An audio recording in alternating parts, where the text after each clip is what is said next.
pilots, Bob Pardo and Earl Amon. They had completed a really, you all can turn your seats around, you can turn around so you can sit comfortable.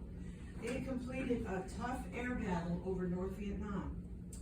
And Amon's Phantom was badly injured, horribly injured. And it was unlikely that he was going to make it back safely. He didn't want to bail out because he'd be captured by the enemy. And Bob Pardo knew he couldn't just leave his wingman to fend for himself. He said, how do you help someone in midair? Today, this is still taught, and it's called the Pardo push. I don't know if you can see how this is doing. This is what he did. So this is Bob Pardo. And this is Amon. This is the plane that's all beat up. He wasn't going to make it back at all. He would have gone down and he would have become a prisoner of war. Bob Pardo tells him, lower your tail hook. Who knows what a tail hook is? What is it? They use it to land on the aircraft carriers. Absolutely. Absolutely. It's used to slow down the planes.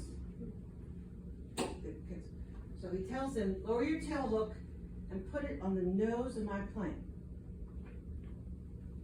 They slowed the descent, and Bob Pardo is using the nose of his plane to push Amon's plane slowly to get it back into safe territory.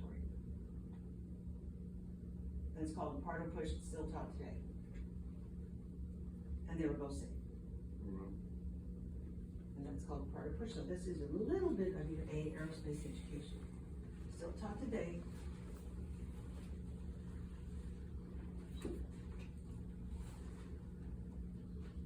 So slow the other descent, enable them to make it back. So it was a very extraordinary, heroic example of one wingman helping another.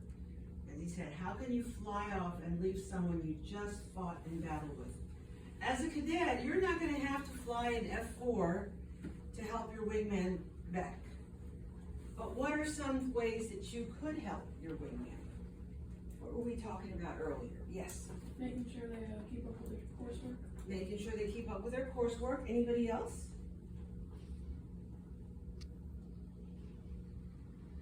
Making sure that you're safe. We talked a little bit about safety. How about when you want to do uniform inspection? Sergeant Montano, do you help the other person with their uniform inspection? Mm-hmm. How about staying hydrated? Who did PT today? Okay, and hydration is super important. Do y'all ever help each other with PT? What if your other person had to do, oh, I don't know, what if you had to do 20 sit-ups and you're helping that person, you've got them down on their feet and they have to do 3 more, just 3 more, and you're like, oh, I just can't do it. Could you encourage them to get those last 3 in? Mm-hmm. That's one way to help them win it, absolutely.